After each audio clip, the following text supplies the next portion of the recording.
Hi, Andrew from Kansas City Wine Market here to give you your single sample session, or drample tasting, as we like to call it, with our new Gordon MacPhail Connoisseur's Choice Glentauchers 2000 cask. This is a 23-year-old Glentauchers from a First Fill Sherry Hogshead, bottled at 55.8%. It's a hell of a dram, and we're going to taste it. Before that, I'm going to tell you a little bit about Glentauchers, but let's get some in the glass so we can start that process of oxidizing, I should say, the spirit, letting it open up a little bit. I've been a fan of Glentauchers for quite some time. That is in no small part thanks to companies, especially Gordon MacPhail, who bottled the spirit. For the most part, Glentauchers is the preserve of blenders, especially Ballantines, though originally it would have been part of both Buchanan's and Black and White. More on that in a moment, but back to the history. This is a Victorian era distillery established 1897. It opened 1898.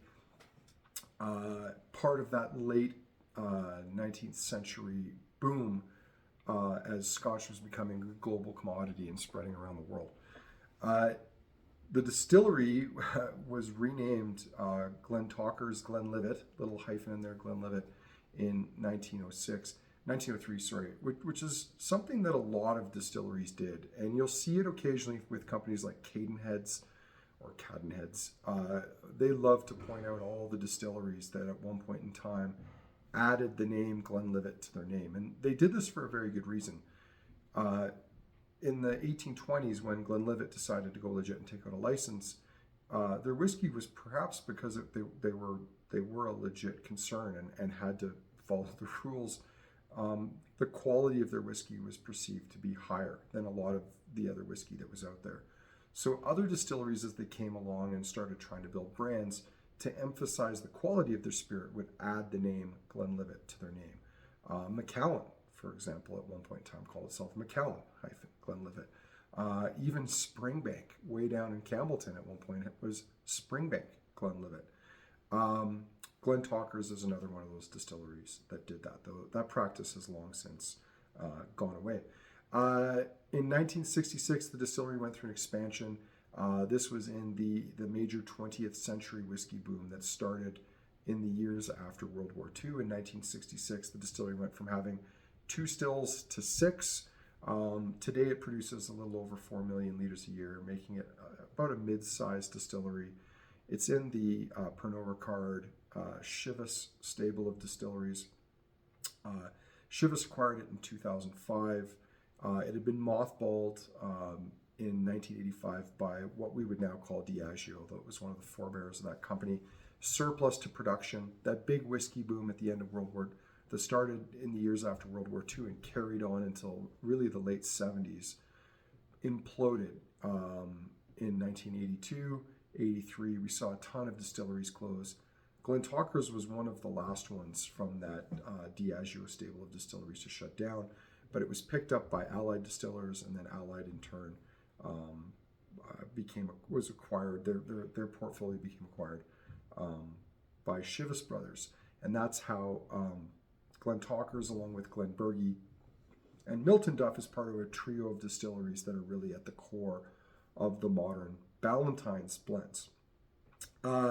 As part of that, there was a trio of 15-year-old bottlings released to highlight this relationship in the Ballantines blend. I tried them. They were relatively lackluster. But Glentauchers has really become known over the years, not from the distillery that owns it or the company that owns it, but really from independent bottlers and all walks of independent bottlers. We've had some gorgeous bottlings from the Whiskey Agency, from Decadent Drinks under their Whiskey Sponge label, the Scotch Malt Whiskey Society, especially, around 7, 8 years ago, we used to see a lot of older bottlings of it come through. In the last few years, Gordon MacPhail seems to have been the company with the best bottlings of Glentauchers out there. And it's, not surprising why. This is a company that was laying down stocks, dribbling them out over time. They aren't purchasing whiskey from distilleries anymore, which in a way is kind of sad. But rather, they're going to focus on Benromic and their newer distillery called the Cairn. And if they put anywhere near the level of quality into the Cairn that they have into Benromic and their independent bottlings, that distillery certainly has a bright future ahead of itself. Glentauchers does well in both bourbon and sherry. It's a lighter, more floral spirit. Sometimes you see some prominent cereal notes coming from it.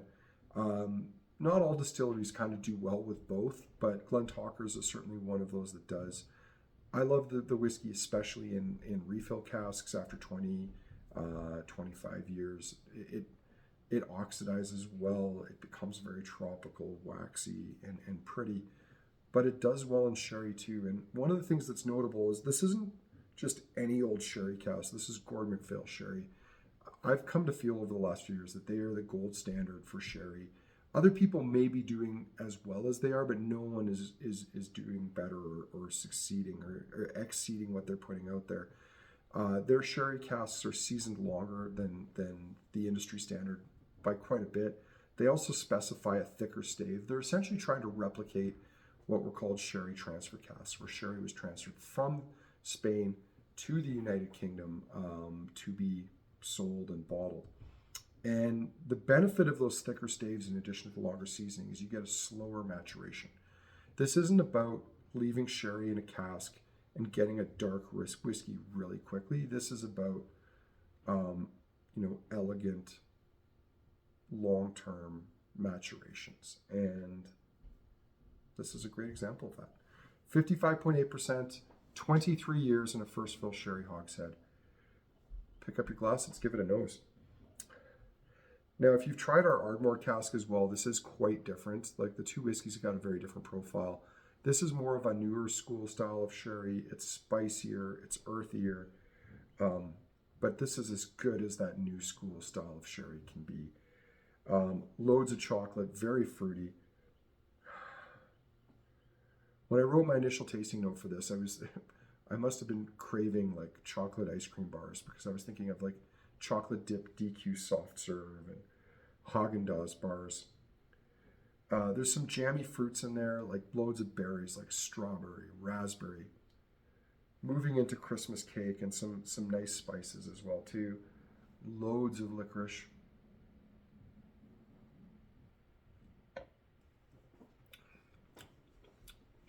On the palate, this is dark, rich, thick. There's a lovely viscosity to it.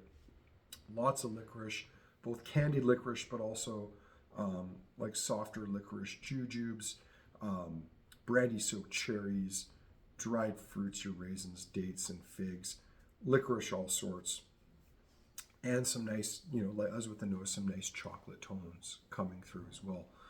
Fruit source bars, candied fennel, which if you haven't had before is quite tasty too. Give it another sip here. Oh, big on leather, big on tobacco. It's toasty. There's some nice earthy Dunwich mushroom notes in there too.